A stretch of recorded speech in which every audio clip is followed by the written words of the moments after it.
কোনো রাজনৈতিক দলের পক্ষেই সম্ভবত ভারত ছাড়া কোনো উপায় নেই। ভারতের সঙ্গে শেষমেশ জামাতেরও যে গোপন আঁতাত হচ্ছে তা অনেকখানি সম্ভবত প্রকাশ পেয়ে গেছে। দিনরাত, সারা দিন, সারা বছর যেসব রাজনৈতিক দল ভারত বিরোধিতাকেই তাদের রাজনৈতিক পুঁজি হিসেবে নিচ্ছে, সারা দিন রাত ভারতের বিষোদ্গার করছে, তারাও এখন ভারতের শরণাপন্ন হচ্ছে বা ভারত যা বলছে তাই শোনার চেষ্টা করছে, অথবা ভারতের আনুকূল্য চাইছে। যদি কেউ এমনটা মন্তব্য করে থাকেন, খুব বেশি কি ভুল হবে? বাংলাদেশের জামাতে ইসলামীর আমির ডাক্তার শফিকুর রহমান এবছর শুরুর দিকে ভারতের কয়েকজন কূটনীতিকের সঙ্গে বৈঠক করেছেন, বা ভারতের দুজন কূটনীতিক শফিকুর রহমানের সঙ্গে বৈঠক করেছেন, যেভাবে বলি না কেন, সেটি প্রকাশ পেয়ে গেছে বুধবার নিজের বাসভবনে বসে আন্তর্জাতিক বার্তা সংস্থা রয়টার্সকে যে সাক্ষাৎকার দিয়েছেন, সেই সাক্ষাৎকারের মধ্যে তার বক্তব্য থেকে এই বিষয়টি বের হয়ে এসেছে এবং এটি নিয়ে সারা দেশেই এখন ব্যাপক হইচই শুরু হয়েছে। জামাতের আমির রয়টার্সকে বলছিলেন যে অন্যান্য দেশের কূটনীতিকেরা যেমন প্রকাশ্যে তার সঙ্গে সৌজন্য সাক্ষাৎ করেন, ভারতীয় কূটনীতিক তেমনটি করেননি। মানে তিনি ভারতীয় কূটনীতিকের উপর দায় চাপিয়ে দিচ্ছেন যে ভারতীয় কর্মকর্তা বৈঠকটি গোপন রাখার জন্য অনুরোধ করেছিলেন। এবং এই রিপোর্টটি গত বৃহস্পতিবারই প্রকাশ পেয়েছে বাংলাদেশের বিভিন্ন গণমাধ্যমে, এবং রয়টার্সও কয়েক ঘন্টা আগে প্রকাশ করেছে বাংলাদেশের গণমাধ্যমে প্রকাশের ঠিক কিছুক্ষণ আগে। এখন গণমাধ্যমে কোনো গণমাধ্যমে এসেছে যে ভারতের সঙ্গে জামাতের আমিরের গোপন বৈঠক, এরকম হেডলাইন দিয়ে নিউজ আসছে। সেটি আবার প্রতিবাদ করেছেন ডাক্তার শফিকুর রহমান সাহেব। তিনি তার ফেসবুক পেজে একটি স্ট্যাটাস দিয়েছেন, আমি একটু ছোট করে আপনাদেরকে পড়ে শোনাই। তিনি বলছেন যে আন্তর্জাতিক মিডিয়া রয়টার্সকে গতকাল দেওয়া এক সাক্ষাৎকারে রয়টার্সের একজন সাংবাদিক আমাকে জিজ্ঞাসা করেন, ভারত যেহেতু আপনাদের প্রতিবেশী দেশ, তাদের সঙ্গে আপনাদের কোনো যোগাযোগ আছে কিনা, কোনো কথাবার্তা বা বৈঠক হয় কিনা। আমি তখন বলেছিলাম, গত বছরের মাঝামাঝি সময়ে আমি অসুস্থ হওয়ার পর চিকিৎসা শেষে যখন বাসায় ফিরি, তখন দেশ বিদেশের অনেকেই আমার সঙ্গে সাক্ষাৎ করতে আসেন। অন্যান্য দেশের সম্মানিত কূটনীতিবৃন্দ যেমন এসেছেন, তেমনি তখন ভারতের দুজন কূটনীতিকও আমাকে দেখতে আমার বাসায় এসেছিলেন। অন্যান্যদের মতো তাদের সঙ্গেও আমার কথা হয়েছে। এবং তিনি বলছেন যে আমরা তাদের সঙ্গে আলাপ আলোচনার সময় বলেছিলাম, যত কূটনীতিক এখানে আসেন তাদের সকলের বিষয়ে আমরা পাবলিসিটিতে দিয়েছি, প্রচার করেছি। আপনাদের এই সাক্ষাৎও আমরা পাবলিসিটিতে দিতে চাই। তখন তারা আমাকে এটি না দেওয়ার জন্য অনুরোধ করেন।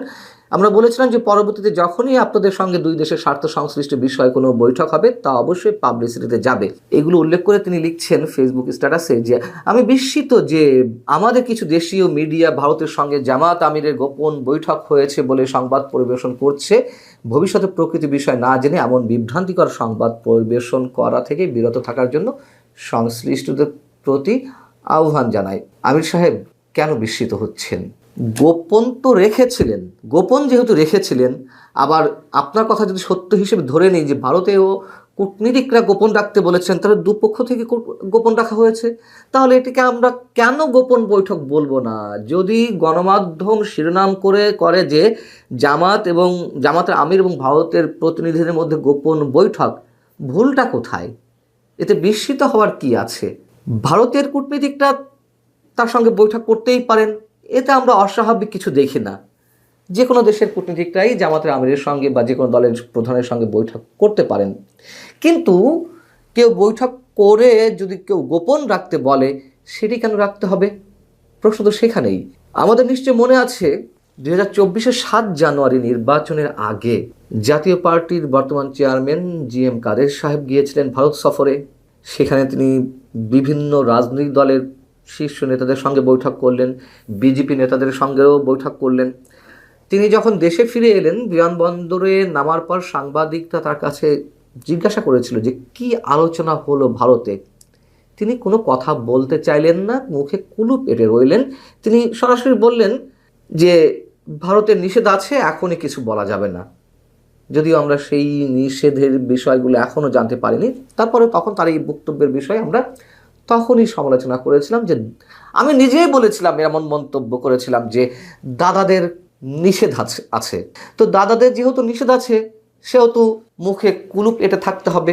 দাদারাও কি জামাতের আমিরেরও খুব কাছের দাদা? তাদের অনুরোধ তিনি ফেলতে পারলেন না।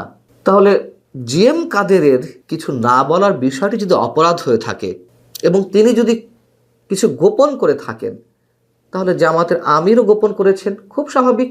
যদি প্রশ্ন করি যে সেই বৈঠকে কি কথা হয়েছিল, কি নিয়ে আলোচনা হয়েছিল, সাহস আছে জামাতের আমির ডাক্তার শফিকুর রহমানের সেগুলো প্রকাশ করার? আমার মনে হয় না, প্রকাশ করার সাহস নেই। যদিও তিনি বলেছেন পরবর্তী থেকে সবকিছু পাবলিক করা হবে, ওটাই আগে পাবলিক করুন কি কথা হয়েছিল। আবার জামাতের নেতৃত্ব মেনে নিয়ে যে এনসিপি জোটে গেছে, নির্বাচনী জোটে, এবং প্রথম থেকে বলা হচ্ছিল এটি জামাতের বি টিম, যাও সেগুলো তো প্রমাণ হয়ে যাচ্ছে, সব কিছু যা যা বলেছিল আমরা সব কিছু প্রমাণ হচ্ছে। সেই এনসিপির অন্যতম শীর্ষ নেতা সার্জিস আলম আবার জামাতের আমিরকে ডিফেন্ড করছেন। কত বড় জঘন্য বিষয়! মানে এদের রাজনীতির কোনো ধরনের নীতি, নৈতিকতা, আদর্শ বলতে কিছুই নেই। কিভাবে ডিফেন্ড করছেন?